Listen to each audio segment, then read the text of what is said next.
en fait vous lire un article qui traite de ce qui se passe aujourd'hui en Italie. Non, non, c'est bon, c'est bon, c'est bon.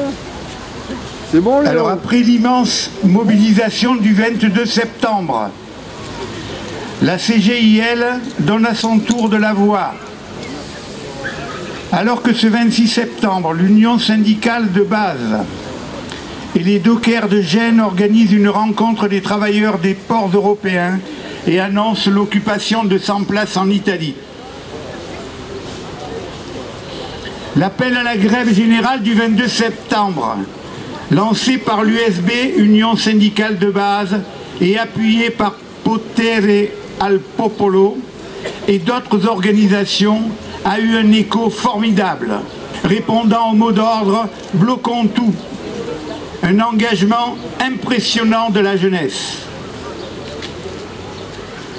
La CGIL, principale confédération syndicale italienne, qui n'appelait pas à cette mobilisation, a publié le 24 septembre un communiqué indiquant « La CGIL, opposée à toutes les guerres, afin de mettre fin au génocide perpétré par le gouvernement Netanyahou et de soutenir la mission humanitaire de la Global Summit Flotilla, est prête à proclamer sans délai une grève générale en cas de nouvelles attaques, blocages ou saisies de bateaux ou de matériel. » Je voulais justement intervenir sur cette flottille.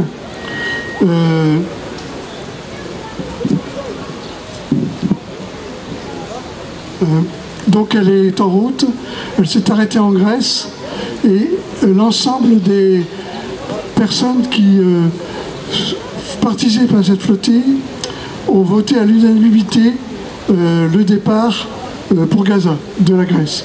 Donc tous les bateaux sont rassemblés là-bas et ils partent pour la Grèce. Je rappelle que cette flottille, c'est les citoyens qui décident, en l'absence d'action concrète du gouvernement, de se mobiliser et d'aller soutenir directement le peuple de Gaza avec les bateaux.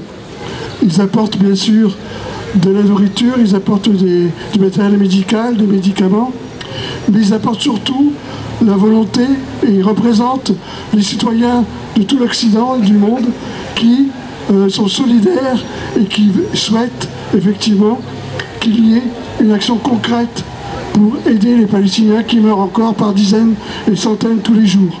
Je dénonce Sophia Aram qui a vraiment mal tourné et qui dénonce cette flottille, qui l'accuse de tous les maux, qui l'a pervertie. Vraiment, vous devez boycotter Sophia Aram. Vraiment, c'est nul.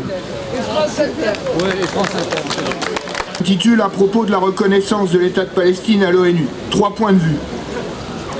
Le 22 septembre, à l'Assemblée générale de l'ONU, Macron et quelques chefs d'État occidentaux ont reconnu l'État de Palestine. Porte-parole de l'Organisation israélienne de défense des droits humains à Bethléem, Orly Noy, écrit « Israël commet un holocauste à Gaza. Et cela ne relève pas de la seule volonté des dirigeants fascistes actuels du pays. Il faut reconnaître clairement qu'il n'y a qu'une seule alternative, soit un État juif messianique et génocidaire, soit un État véritablement démocratique pour tous ses citoyens. Il faut donc le dire clairement, le sionisme sous toutes ses formes ne peut être lavé de la souillure de ce crime. Il doit être aboli. Pourquoi les complices du génocide à Gaza reconnaissent-ils l'État palestinien ? S'interroge le site Free Haïfa. En le faisant, écrit Free Haïfa, ces gouvernements complices ont trouvé un nouveau moyen de détourner l'attention de leurs crimes.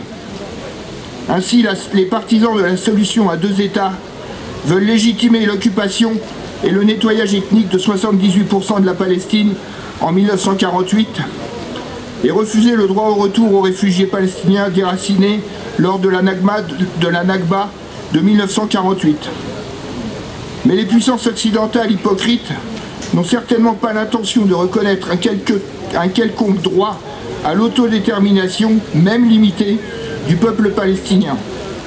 Pas même sur les 22% du territoire de la Palestine occupée par Israël en 1967, Gaza et la Cisjordanie.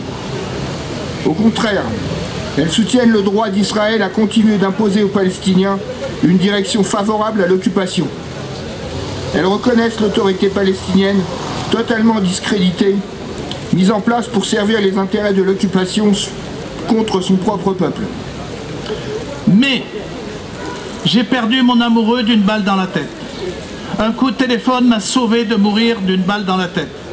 Ma chambre à coucher a explosé pendant que derrière la porte du placard, je regardais les balles voler.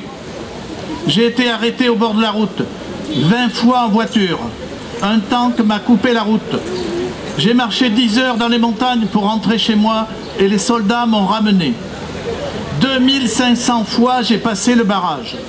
J'ai inhalé le gaz d'une bombe lacrymogène tombée à mes pieds. Et mes enfants celui d'une autre bombe dans une voiture. J'ai changé le pare-brise 3 fois en 1 mois. J'ai quitté ma maison. J'y suis retourné et j'ai déblayé les débris de vitres sur les tapis et les oreillers. J'ai vécu 6 mois consécutifs sous couvre-feu, hors corona. J'ai flâné dans le cimetière avec mes amies amoureuses. J'ai compté les balles pleuvant sur notre quartier pour m'endormir. J'ai appris à reconnaître les avions à leur bruit, les bombes à leur fumée, la forme de la peur à son odeur.